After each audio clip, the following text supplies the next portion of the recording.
I'm Christina Long, and I did my EDU 101 observation hours in Miss Ledbetter's second grade classroom. She's a second grade teacher at Bowers Elementary School, and it was a great experience for me. She was a wonderful teacher. She was very open about everything that she had struggled with her first year teaching. She talked to me about her level of education and what she went through to get there. So it was a great experience. So the first day that I was there was November 8th, 2018, and it was a very crazy day. Students had not been in the classroom the day before; they had been on a field trip, and then the day that I was there was picture day. So students and teachers were in and out of the classroom all day, getting their picture done. So they were given review packets, and so I got to walk around and help students with their review packets. And so Miss Ledbetter explained to me why she does the review packets, and she was very open about showing me everything that she was doing, which was great. Um, so her packets contained several different skills, and they were review packets, so students were supposed to know everything that was going to be on there for their iReady test in the spring. So, but some of the students didn't know, and they were kind of behind, and they struggled a little bit, and so I was able to help them. Um, but then other students flew right through it. So she had work ready for the high students, and then she had other papers that lower students may not be able to complete the entire packet.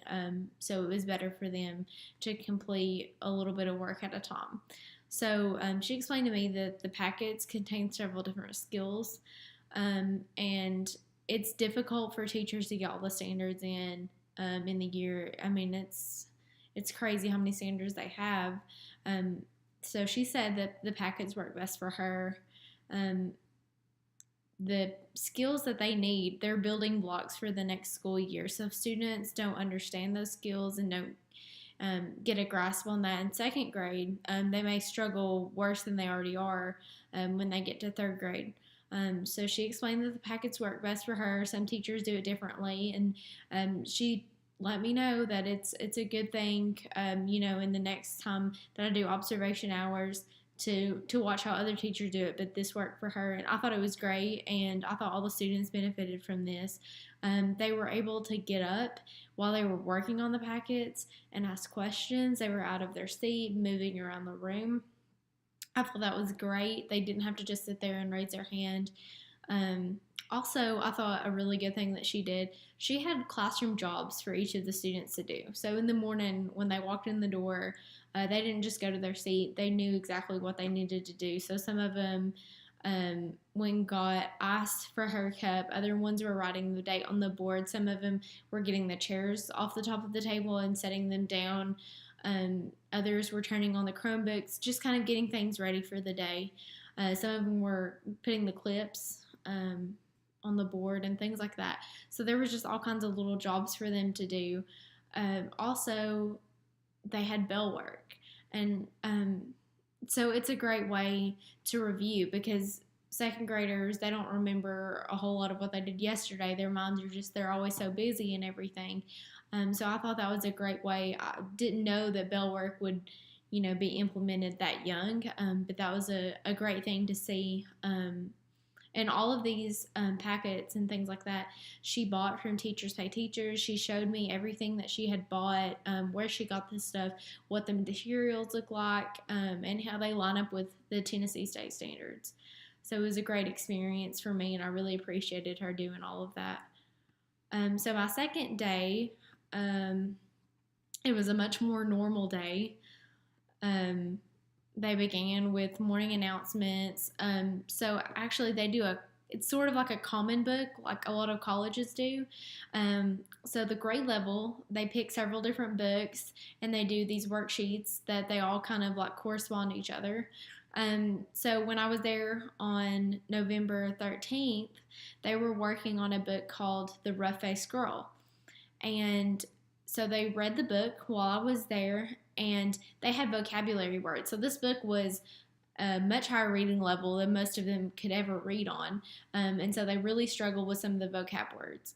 And so she worked on not only knowing the definition of the vocab word, but whether those vocab words were noun, verbs, adjectives, things like that. And they really struggle with the adjectives part. I think they hadn't really been introduced to that before, but it was a good day as far as that goes. And then I was also there on November 15th, 2018. That was my last day. So I spent 7 hours each day in the classroom. And it was also a very normal day. So it was pretty neat. They continued the Rough Faced Girl lesson. They continued that on Thursday that they had started on Tuesday. And so they did lessons each day that week about this book.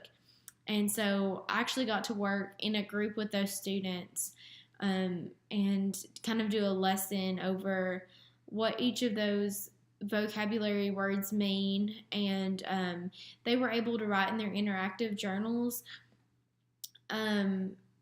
about like each of the characters and kind of their character traits. They were able to compare and contrast those different characters, kind of like the bad girl and the good girl kind of thing.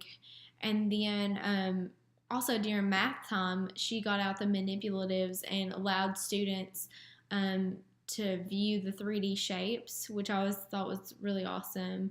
The kids were super involved in that. It was a really good lesson. So she talked about vertices, edges, and sides, and it was really difficult for students to grasp until she got the manipulatives out, and they were able to like hold onto the shape and actually touch it and see it and feel it and know what she was talking about. So that was pretty cool to see them not understanding at all, and then with the manipulatives they were able to actually do the worksheets on their own. So that was pretty awesome. But it rained both of those days, so they were in the classroom for recess, which was a little bit crazy. I was amazed at her classroom management skills. She was able to just put in a Netflix movie. The kids really like looked up to her and minded her. She wasn't one of those scary teachers, which I don't know. I never thought that you would be able to control a classroom if you weren't. She was kind of more like their friend. They really looked up to her. Also, when I left, one of them gave me a hug and everything, so it really touched me. It was a good experience. I'm super happy that we were required to do these observation hours for all of the EDU classes. I think that was a really good experience, and I look forward to doing it for additional classes.